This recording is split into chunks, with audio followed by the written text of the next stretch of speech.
YouTube? It's your boy King. I'm going to be showing you guys how I take over and dominate the ones court using my glitchy post hook animation. I'm going to be showing you what badge configuration I have to make the post hook work to its maximum potential, and I'm going to be showing you different moves and ways to isolate your man via the twos court or the ones court. How to kind of, you know, read your defender and know which direction to go with the hook. I'm going to tell you which times to use certain animations, and I'm going to be showing you how effective the move can be and how unstoppable you can be by just simply adding this one move to your bag of tricks. Without further ado, let's get right into it, guys. All right, while we're here, I'm going to show you guys my overall attributes. I'm going to show you my badges, and I'm going to show you which badges specifically help me actually score with the post hook. So deep hooks is going to be one of those badges, consistent finisher, and pro touch. Those are the most important badges. The next badges are going to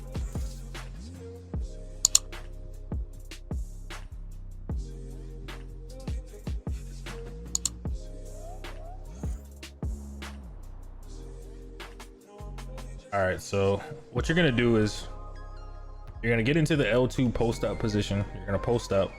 Typically what I do is on the ones court, I finesse my man back into the paint. I don't usually, heavily pass, back him down. I usually just finesse him into the paint about this point here. And then what I do is once I see that my defender is on my back left shoulder, then I use the post hook to this side. Now, the same works on the other side, depending on where you are. I mean, even if you inbound the ball and you start here, you can push your man back into the paint, and you can, you can change directions at will. So if my man happens to be on my right side or the right side of the block, I can push him that way, and then I can switch to this side. And once I know that he's, again, like I said, on my right shoulder or the right side of the block, then I'll go up with a post hook on this side. Now, occasionally, if I'm playing against a guard and I know my guard isn't tall enough to kind of contest, or not my guard, but if the guard isn't tall enough to contest or quite, get a good contest on my shot, I'll push him back into the paint up underneath the basket. And then what I'll do is I'll do a hook shot over top the shoulder that's closest to them. So I'll do like a reverse hook, which allows me to throw it up over top of them. But I don't recommend using that hook shot unless the defender is too small to contest it, because what ends up happening is a lot of times a 7'3" center will end up blocking you off the reverse. You can also do a fade that direction. You can fade out of all these setups are also good because you can also fade from the same position. So if you have your man, posted up in a position, you have him here, you can always fade, the opposite direction. Just like you can push him and you can do the hook shot. You can also fade, you can switch it up. You can do a lot of different things. The hook shot's effective from pretty much almost any distance. I mean, I can hook shot all the way from this area out here and green it.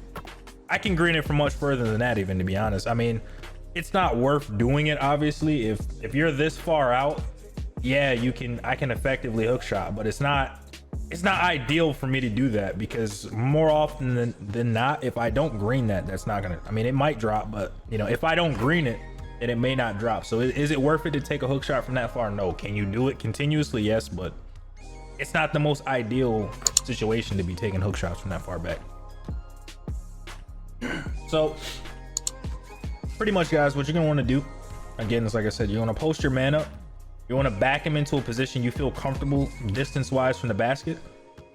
And at the end, I'm going to show you guys my badge configuration so you know what you're looking for. But pretty much when you get your man into this paint, as long as you have hot spots in this area of the paint, as long as the red is a hot spot, when you get your man into this area, hot zone hunter should activate. You should put on volume shooter. If you're shooting big, this badge or this technique will work the best for you, but it works for all centers that have high post hooks. If your post hook is at least an 85 or above, you should be able to drop it continuously. I'm not sure if you'll be able to make it as effectively as I can with the back badge configuration that I have if it's a contested or smother, because I can make almost 100% of my hooks. As long as it's not like 100% smothered, typically the hook shot will still drop even through between like a 25 and 45% contest. And usually they don't even get that amount of contest on my shots. But pretty much, like I said, what you're going to do is get your man into that position, see what side of the block he's on. If your defender is on the left side of the block, then you're going to want to take the hook shot from the right side of the block. If your defender is on the right side of the block, then you're going to want to take the hook shot from the left side of the block. So if he's on that side, then you want to, you know, flick up on the stick, change directions, and then do a hook shot on the opposite side to safely go up with the ball. And he's got to get, you know, a contest over top of your shoulder and close the distance between, you know, the point that you went up with the ball and the point you release it. Because with the hook shot, the best thing about the hook shot is you put your defender at your back, and then you take a step away from him and then go up with a hook, you know, kind of at a high altitude away from the defender. So at this point, I'm going to show you guys how I do it with the remote on the screen. When you're in position by the basket, what you want to do is you want to hold L2 and you want to move the analog stick. So if I was to try to do a fade or a hook shot to the right side, what I would do is I would hold L2 and I would move the analog stick forward, like up towards the touchpad, and diagonal to the right, like exactly as you're going to see on the screen. I would do it that way. I would hold L2 the entire time. Do not touch the left stick at all. Keep the left stick neutral and move the right stick to the diagonal right towards the towards the touchpad. If you want to do a post hook shot over to the left block or a reverse hook shot, the reverse hook shot has to be, you have to be holding L2, you have to be posted up in the L2 position. And what you have to do is you have to push the analog stick towards the off ball hand, basically, but not directly to the off ball, but diagonal up to the left, like so. Then hold L2 and push it this way. And that's how you're going to do the hook shot. I'm going to show you the post hook shot animation, which is post hook shot 3, in a second.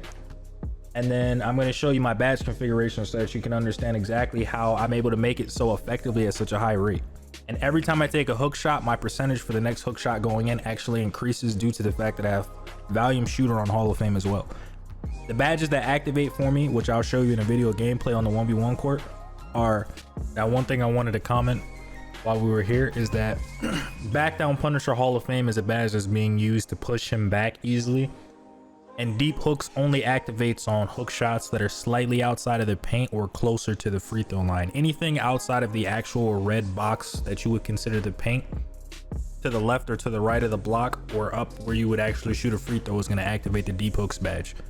Deep hooks really only activates for far hook shots. Back Down Punisher, so that I can push my man easily without struggling to push him into the paint.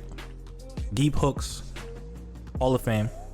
And Pro Touch. I have Relentless Finisher as well for bad releases, but typically I green it or get close to a green so it boosts the percentage of me making it. And then the shooting badges that work alongside with that are going to be Hot Zone Hunter and Volume Shooter. Both of those go off every time I take a hook shot, as long as I'm within my hot zones. Volume Shooter goes off no matter what, but Hot Zone Hunter goes off as long as my feet are within the paint, which is where my hot zones are, on my center. But again, so that you guys can see it with the remote up on the screen, the way that you do the animation is you hold L2 and you move the analog stick. Again, if you want to do a hook shot on the right side, you want to move it diagonal to the right. If you want to do a hook shot on the left, again, you still hold L2, leave the left analog stick neutral. Do not touch the analog stick at all. And you push diagonal to the right, no, diagonal to the left if you want to do a hook shot on the left. Diagonal to the left for left shots, diagonal to the right for right. And it's as simple as that. If you want to use the button, which is a random animation, you're not going to get the hook shot every time if you do it that way. But if you don't feel comfortable using the analog stick because you feel like you might get a bad animation, what you're going to do is you're going to hold L2 and you're just going to hold square. You're not going to touch any other buttons on the remote because you have to leave the left analog stick neutral, and don't touch any other buttons because you might, you know, do something that you don't want to do. Make sure that you hold down square, don't tap it, just hold down square. It's not like the post hop shot where you have to tap square and continue to hold the button after that. It's just L2 and hold square. That'll give you a random hook animation. Sometimes it will give you a post fade. Unfortunately, the only way that you can trigger the hook shot every time, 100% of the time, is by using the analog stick. Like I said, L2 and diagonally to the right towards the touchpad. L2 diagonally to the left towards the touchpad. And that's how you decide which direction you want to go up with the hook shot. Obviously, the hook shot's always going to come from the ball hand that you're actually holding the ball in. All right, guys, so I just wanted to show you one gameplay of me actually using the hook shot and showing you how effective it can be. I used it against a 99 pure glass cleaner lockdown. Supposed to be the best overall defensive build. It comes with 30 defensive badges default, max wingspan, 99 interior defense, etc., Hall of Fame Intimidator, all that stuff. So I just wanted to show you how effective it could be against a Glass Cleaner Lockdown, which shows you how efficient the move actually would be against a post scorer or any other build that has less defensive badges, let alone a guard or a power forward or a rebounding wing. So I'm just gonna let you guys see the highlights and this full gameplay. I 21-0'd this Glass Cleaner Lockdown 2 games in a row, and he actually came back around because he was so upset that he couldn't get a stop. So enjoy the gameplay, guys. If you haven't already, if you watched this far, make sure to like, subscribe, comment, and if you haven't already, make sure to check that notification bell on the side so that you can get notified when all my new content comes out. I stream live on Twitch Monday through Saturday. I hope to see you guys there. Take care, and until next time, peace.